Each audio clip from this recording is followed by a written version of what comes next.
We are living, on average today, 34 years longer than our great-grandparents. That's an entire second adult lifetime that's been added to our lifespan. And yet, for the most part, our culture has not come to terms with what this means. We're still living with the old paradigm of age as an arch. You're born, you peak at midlife and decline into decrepitude. But many people today, philosophers, artists, doctors, scientists, are taking a new look at what I call the third act, the last 3 decades of life. They realize that this is actually a developmental stage of life with its own significance. How do we use this time? How do we live it successfully? A more appropriate metaphor for aging is a staircase, the upward ascension of the human spirit, bringing us into wisdom, wholeness, and authenticity. Now that I am actually smack dab in the middle of my own third act, I realize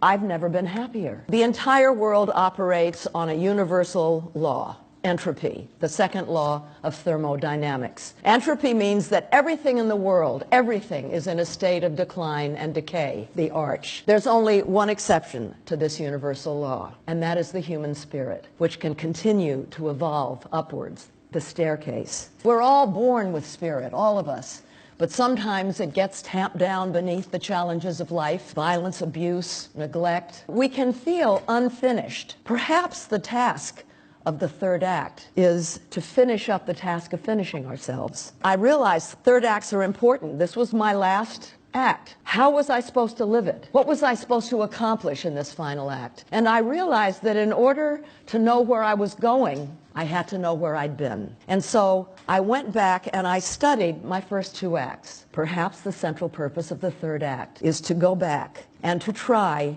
if appropriate, to change our relationship to the past. It's not having experiences that make us wise. It's reflecting on the experiences that we've had that makes us wise and that helps us become whole, brings wisdom and authenticity. Women start off whole, don't we? I mean, as girls, we're feisty. We are the subjects of our own lives. But very often, many if not most of us, when we hit puberty, we start worrying about fitting in and being popular. We become the subjects and objects of other people's lives. But now, in our third acts, it may be possible for us to circle back to where we started. If we can do that, it will not just be for ourselves. Older women are the largest demographic in the world. If we can go back and redefine ourselves and become whole, this will create a cultural shift in the world, and it will give an example to younger generations so that they can reconceive their own lifespan. Thank you very much.